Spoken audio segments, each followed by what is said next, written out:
தொடர்ந்து இந்த தருணத்திற்கான தலைப்புச் செய்திகளை நாம் பார்க்கலாம். கேஸ் சிலிண்டர்கள் பதுக்கலை தடுக்க எஸ்மா எனப்படும் அத்தியாவசிய பொருட்கள் பதுக்கல் தடை சட்டம் அமல். வீட்டு உபயோக சிலிண்டர்கள் விநியோகத்திற்கு முன்னுரிமை கொடுக்க மத்திய அரசுக்கு உத்தரவு.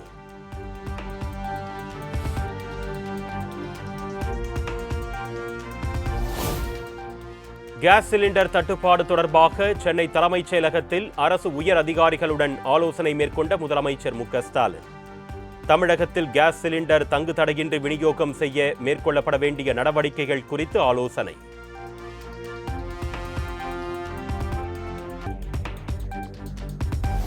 எரிவாயு தட்டுப்பாடு விவகாரம் தொடர்பாக பிரதமர் மோடிக்கு முதலமைச்சர் மு.க.ஸ்டாலின் கடிதம். எரிவாயு தட்டுப்பாட்டால் மக்களும் வணிக நிறுவனங்களும் பாதிக்கப்படாமல் இருப்பதை உறுதி செய்ய வலியுறுத்தல்.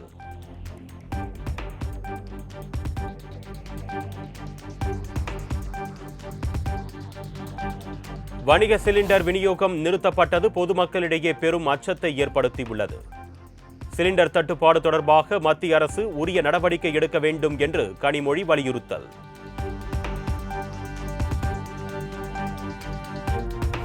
சென்னை தேனாம்பேட்டையில் உள்ள தனியார் உணவகத்தில் மதிய உணவு இல்லை என்று வைக்கப்பட்ட விளம்பர பலகை. வணிக கேஸ் சிலிண்டர் தட்டுப்பாட்டால் தனியார் உணவகம் நடவடிக்கை.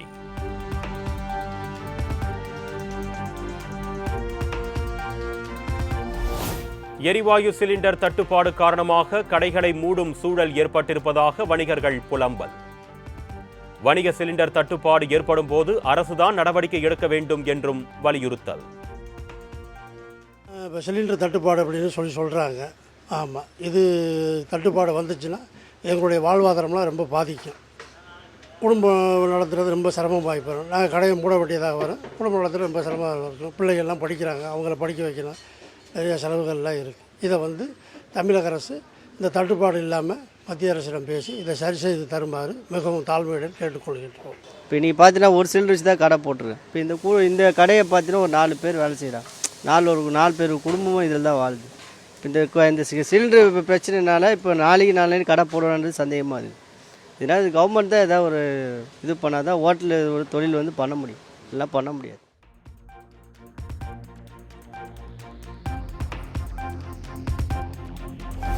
திருப்பூரில் அடுத்த 2 நாட்கள் மட்டுமே உணவகங்கள் செயல்படும் என்று ஹோட்டல் உரிமையாளர்கள் சங்க செயலாளர் நாகராஜன் பேட்டி. கேஸ் சிலிண்டர் தட்டுப்பாடு காரணமாக கடையை அடைக்க வேண்டிய நிலை ஏற்பட்டிருப்பதாகவும் ஆதங்கம். வருதுங்க, ஹோட்டலுக்கு கண்டிப்பாக சிலிண்டர் இருந்தால் தான் தொழில் நடத்த முடியும். ஒரு 2-3 நாள் நடத்தலாம் எங்ககிட்ட இருக்கிறத வச்சு.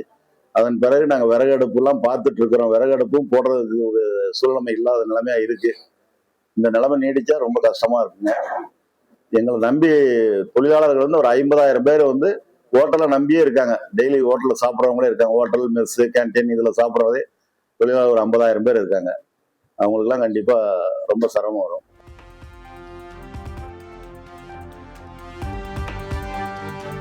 கோவையில் வணிக பயன்பாட்டிற்கு பயன்படுத்தும் சிலிண்டர் 50% தான் கிடைப்பதாக கடை உரிமையாளர்கள் வேதனை. மாலை 4 மணி முதல் 6 மணி நேரம் கடையை திறக்க வேண்டாம் என்று அறிவுறுத்தல் வழங்கியிருப்பதாகவும் பேட்டி.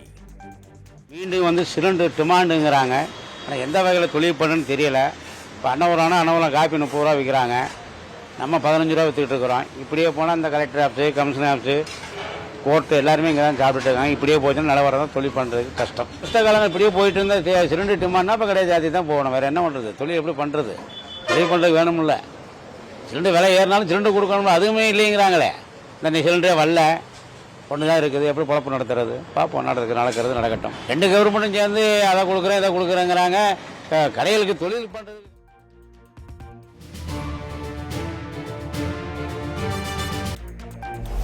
விருதுநகர் மாவட்டத்தில் வணிக சிலிண்டர்கள் விநியோகம் முற்றிலும் நிறுத்தம். தினசரி 700 வணிக சிலிண்டர்கள் விநியோகிக்கப்படும் நிலையில் 2 நாட்களாக சிலிண்டர்கள் விநியோகம் முற்றிலும் நிறுத்தப்பட்டிருப்பதாக தகவல்.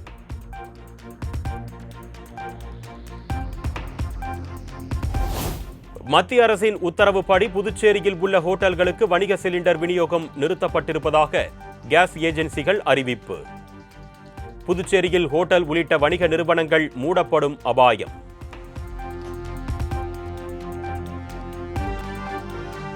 சென்னையில் அம்மா உணவகங்களில் தற்பொழுது வரை சமையல் எரிவாயு தட்டுப்பாடு இல்லை. எல்பிஜி மூலம் இயங்கும் மின் மயானங்களிலும் எரிவாயு தட்டுப்பாடு இல்லை என்று மாநகராட்சி ஆணையர் குமரகுருபரன் விளக்கம்.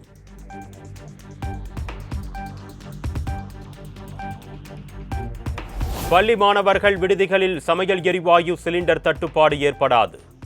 அமைச்சர் அன்பில் மகேஷ் உறுதி. இது புது விதமான கேள்வி ஏற்படி இருந்தாலும் நான் பார்க்குறேன். நானும் பார்த்தேன் நேற்று இன்றைக்கெல்லாம் பெங்களூர் எல்லாமே இன்றைக்கி ஹோட்டல்லாம் மூடுறாங்க. நானும் செய்தியில் பார்த்தேன். பட் ஆனால் இந்த எஜுகேஷன் சம்பந்தமாக அதுக்கு பாதிப்பு இருக்கா கண்டிப்பாக நாங்கள் கேட்டோம். பட் எந்த பாதிப்பும் இல்லாமல் எங்களுடைய பிள்ளைகளை வந்து எழுத வைக்கிறதுக்கான எல்லா விதமான இன்ஃப்ராஸ்ட்ரக்சரையும் நாங்கள் வந்து கண்டிப்பாக ஏற்படுத்தும்.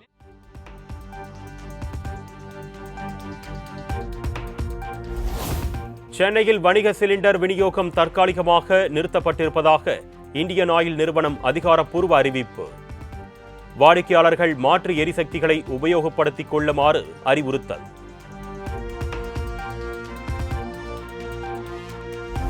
வணிக சிலிண்டர் விநியோகம் நிறுத்தப்பட்டதை ரத்து செய்ய நடவடிக்கை எடுக்க கோரி பிரதமர் மோடிக்கு சென்னை ஹோட்டல்கள் சங்கம் கடிதம். எரிபொருள் விநியோகம் தொடர்பாக பிரதமர் தலையிட வேண்டும் என்றும் கோரிக்கை.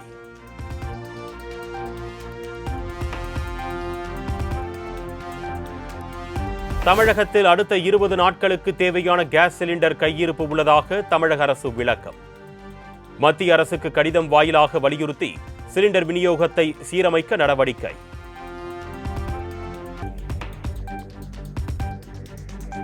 ஒரு எல்பிஜி சிலிண்டர் வாங்கிய பின் மற்றொரு சிலிண்டர் வாங்குவதற்கான கால இடைவெளியை 21 நாட்களில் இருந்து 25 நாட்களாக உயர்த்தியது மத்திய அரசு. சமையல் எரிவாயு தட்டுப்பாடு நிலவி வரும் சூழலில் சிலிண்டர்களை பதுக்கி கள்ளச்சந்தையில் விற்பதை தவிர்க்க நடவடிக்கை.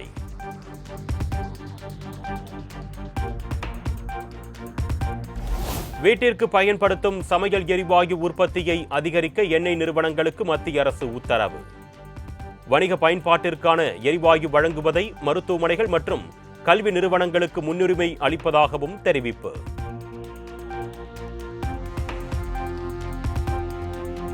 பெங்களூருவில் உணவகங்கள் மற்றும் வணிக நிறுவனங்களுக்கு கேஸ் சிலிண்டர் விநியோகம் நிறுத்தம். கேஸ் சிலிண்டர் தட்டுப்பாடு காரணமாக உணவகங்கள் மூடப்படுவதாக அறிவிப்பு.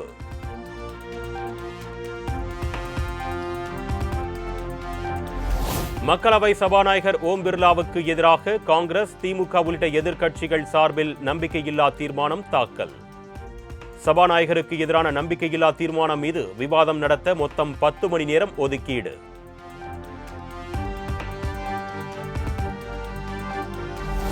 தேர்தலில் தவேக சார்பில் போட்டியிட விருப்ப மனு அளித்தவர்களுக்கு சென்னை பனையூரில் உள்ள கட்சி தலைமை அலுவலகத்தில் நேர்காணல். முதல் நாளில் 20க்கும் மேற்பட்டவர்களுடன் தவேக தலைவர் விஜய், பொதுச் செயலாளர் என் ஆனந்த் நேர்காணல் நடத்தினர்.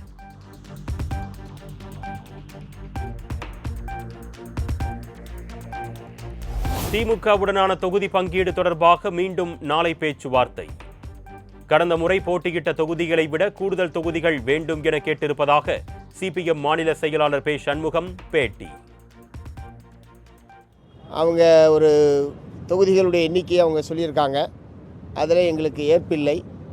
கூடுதலான தொகுதிகள் வழங்க வேண்டும் என்பதை நாங்கள் வற்புறுத்தியிருக்கிறோம். அவர் தலைமையோடு பேசிட்டு மீண்டும் பேசலாம் என்ற முறையில் பேச்சுவார்த்தை குழு தெரிவித்திருக்கிறது.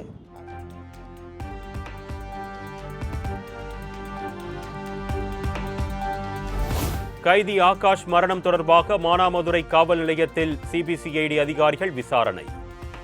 சிசிடிவி காட்சிகளை கைப்பற்றி ஆய்வு செய்த தேசிய தகவல் மைய அதிகாரிகள்.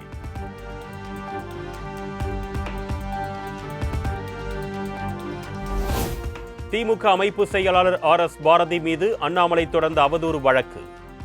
சென்னை சைதாப்பேட்டை நீதிமன்றத்தில் அண்ணாமலை நேரில் ஆஜராகி சாட்சியம்.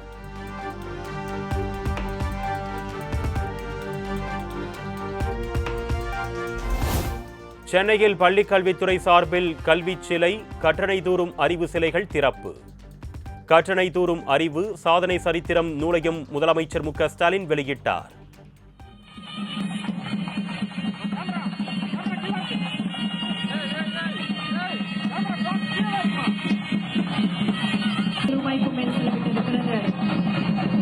ஒவ்வொரு குழந்தையின் கனவை நனவாக்கக்கூடிய வகையில்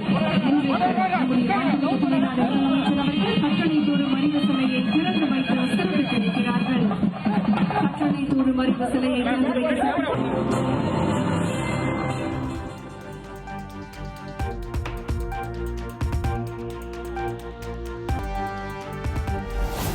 மானாமதுரையில் கைதி ஆகாஷ் மரணம் தொடர்பாக உறவினர்கள் 3வது நாளாக தொடர் போராட்டம். போராட்டத்தால் பள்ளி கல்லூரி மாணவர்கள் பல கிலோமீட்டர் நடந்து செல்லும் அவலம்.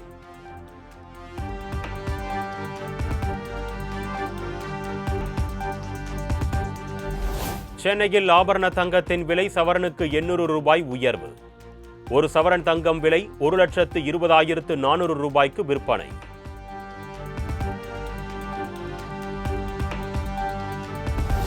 வெள்ளி விலை கிலோவுக்கு 10,000 ரூபாய் உயர்ந்து 1 கிலோ 3 லட்சம் ரூபாய்க்கு விற்பனை. தங்கத்தை போல் வெள்ளி விலையும் நாளுக்கு நாள் அதிகரித்து வருவதால் நடுத்தர மக்கள் அதிர்ச்சி.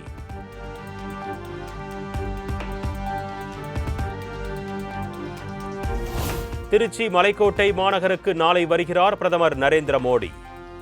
திருச்சி பஞ்சப்பூரில் நடைபெறும் விழாவில் பங்கேற்று அரசு திட்டங்களை தொடங்கி வைத்து உரையாற்றுகிறார்.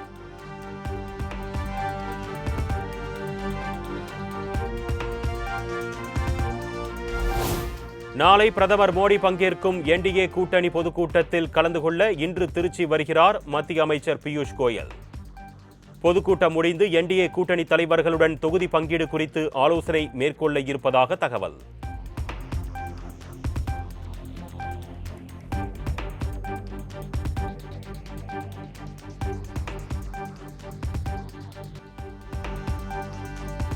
தமிழ்நாடு பொறுப்பு ஆளுநராக நாளை மறுநாள் பதவியேற்கிறார் கேரள ஆளுநர் ராஜேந்திர அர்லேக்கர்.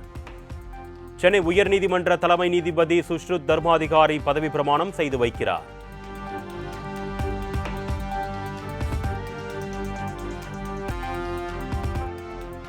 சென்னை திரிசூலம் பகுதியில் வீட்டில் தூங்கிக் கொண்டிருந்த இளைஞர்கள் 2 வெட்டி படுகொலை செய்யப்பட்ட வழக்கு. சிறுவன் உட்பட 10 பேரை 24 மணி நேரத்தில் தட்டி தூக்கி கைது செய்த தனிப்படை போலீசார்.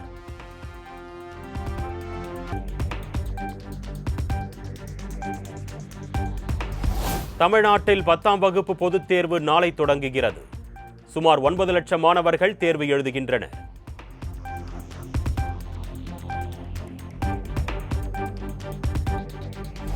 இளநிலை மருத்துவ படிப்பில் சேர்வதற்கான நீட் தேர்வுக்கு விண்ணப்பிக்க நாளை வரை அவகாசம். மே 3ஆம் தேதி பிற்பகல் 2 மணி முதல் மாலை 5 மணி வரை நீட் நுழைவுத் தேர்வு நடத்த திட்டம்.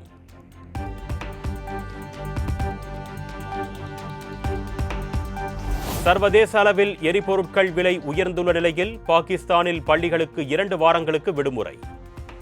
அரசு அலுவலகங்கள் வாரத்தில் 4 நாட்கள் மட்டுமே இயங்கும் என்று எரிபொருள் பயன்பாடு சிக்கன நடவடிக்கையாக பிரதமர் ஷெபாஸ் ஷெரீப் உத்தரவு.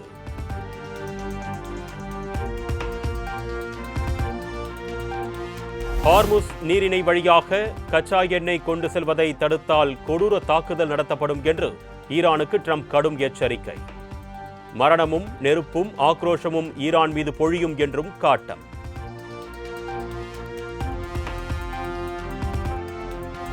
ஏர் இந்தியா மற்றும் ஏர் இந்தியா எக்ஸ்பிரஸ் விமானங்கள் ரத்து மார்ச் 13ஆம் தேதி வரை நீட்டிப்பு. நீடித்து வரும் ஈரான் இஸ்ரேல் போர் காரணமாக நடவடிக்கை.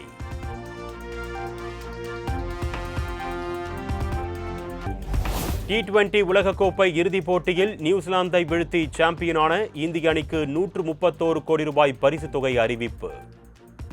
இந்திய அணி வீரர்கள் மற்றும் பயிற்சியாளர்களுக்கான பரிசு தொகையை அறிவித்தது BCCI.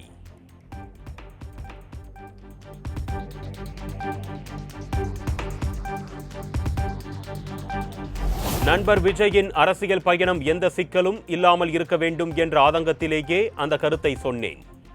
இப்படி ஒரு கருத்தை த்ரிஷா பதிவிடுவார் என்று தெரிந்திருந்தால் வருத்தம் தெரிவித்திருக்க மாட்டேன் என்று நடிகர் பார்த்திபன் பதிவு. சொல்கிறேன். அதனால் எனக்கு இவங்களுடைய ஃபோட்டோவை போட்டு பேசணுங்கிற அளவுக்கு ஒரு பெரிய லட்சியம்லாம் எனக்கு கிடையாது. குந்தவைன்னு இவங்க வீட்டிலேயே குந்த வச்சிருக்கலாம். வெளியில் வந்ததுனால பாருங்கள் எவ்வளோ பெரிய பிரச்சனை ஆகிடுச்சுங்கிறது ஒரு பெரிய ஆதங்கம், உண்மையிலேயே பெரிய ஆதங்கம், அவ்வளோதான். அந்த ட்விட்டில் ஆர்கனைசர்ஸ் சொன்னாங்க எனக்கு இந்த மாதிரி இவரே விரும்பி அந்த ஃபோட்டோவை போட சொல்லி அப்படின்லாம் வந்தோடனே நான் வருத்தம் தெரிவித்தது ரொம்ப சின்சியராக மனப்பூர்வமாக தான் தெரிவித்தேனே தவிர இப்படி ஒரு ட்வீட் வரப்போகுதுன்னு தெரிஞ்சுதான் நான் வருத்தமே தெரிவிச்சிருக்க மாட்டேன்.